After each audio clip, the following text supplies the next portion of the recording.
Dataran tinggi Golan adalah wilayah berbatu yang membentang di barat daya Suriah, sekitar 60 km dari ibu kota Damaskus, dengan luas sekitar 1000 km persegi. Wilayah ini menjadi sorotan setelah Israel merebutnya dari Suriah pada akhir Perang 6 Hari pada tahun 1967. Konflik tersebut memaksa sebagian besar penduduk Arab Suriah meninggalkan daerah tersebut. Sejak itu, garis gencatan senjata ditetapkan, dan Golan berada di bawah kendali militer Israel. Upaya untuk merebut kembali Golan dilakukan oleh Suriah selama Perang Yom Kippur pada tahun 1973. Dalam serangan mendadak tersebut, pasukan Suriah berhasil menimbulkan kerugian besar pada pihak Israel, tetapi akhirnya tidak mampu mempertahankan kemajuan mereka. Setahun kemudian, kedua negara menandatangani perjanjian gencatan senjata yang menetapkan zona demilitarisasi sepanjang 70 km antara wilayah yang dikuasai masing-masing pihak. Zona ini diawasi oleh pasukan PBB. Meski demikian, secara resmi Israel dan Suriah tetap dalam status perang. Dataran tinggi Golan memiliki nilai strategis yang luar biasa. Dari ketinggian maksimalnya, yaitu 2.800 meter, kawasan ini memberikan pandangan langsung ke wilayah selatan Suriah, termasuk Damaskus yang berjarak sekitar 60 km. Hal ini menjadikan Golan sebagai lokasi penting bagi Israel untuk memantau pergerakan militer Suriah dan memastikan keamanannya. Sebelum direbut Israel, Suriah menggunakan Golan sebagai basis untuk menyerang wilayah utara Israel dengan artileri selama periode 1948 hingga 1967. Selain fungsi militernya, dataran tinggi Golan juga memiliki nilai ekonomi yang signifikan. Kawasan ini merupakan sumber air utama bagi Israel. Air hujan yang tertampung di cekungan Golan mengalir ke Sungai Yordan, menyuplai hingga sepertiga kebutuhan air Israel.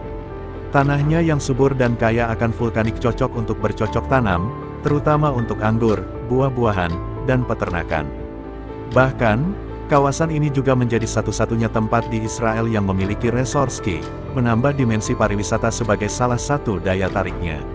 Pada Desember tahun 1981, Israel, di bawah kepemimpinan Perdana Menteri Menachem Begin, secara sepihak mencaplok dataran tinggi Golan. Langkah ini memicu kecaman internasional.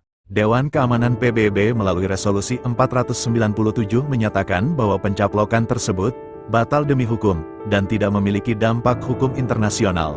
Mayoritas negara, termasuk Amerika Serikat selama beberapa dekade, menolak klaim Israel atas Golan. Meskipun pada 2019, Presiden Donald Trump mengubah kebijakan tersebut dengan mengakui aneksasi ini secara resmi.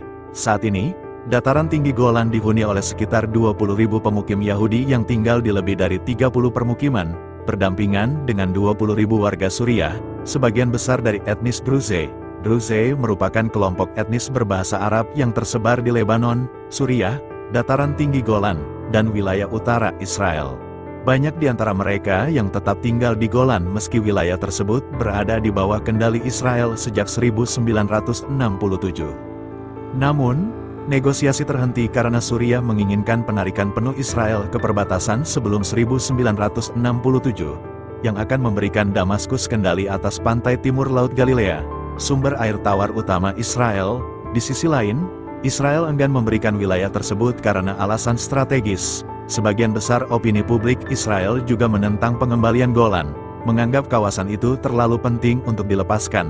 Pada tahun 2008, negosiasi tidak langsung sempat dimulai kembali melalui mediasi pemerintah Turki, tetapi terhenti setelah Perdana Menteri Ehud Olmert mundur karena kasus korupsi.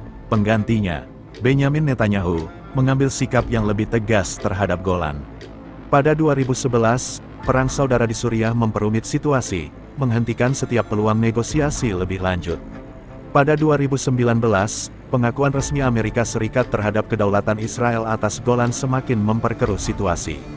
Suriah mengecam tindakan tersebut sebagai pelanggaran terang-terangan terhadap kedaulatannya. Setelah Bashar Assad jatuh, pemerintah Israel pada Minggu, tanggal 15 Desember tahun 2024, memutuskan untuk melipat gandakan populasinya di dataran tinggi Golan yang diduduki, Reuters melaporkan. Israel mengatakan bahwa ancaman dari Suriah tetap ada meskipun ada nada moderat dari para pemimpin pemberontak yang menggulingkan Presiden Bashar al-Assad. Sekarang diperkirakan ada 31.000 warga Israel yang tinggal di dataran tinggi Golan. Dataran tinggi Golan sudah lama menjadi target Israel untuk dikuasai, karena dataran tinggi ini termasuk wilayah subur yang cocok untuk pertanian.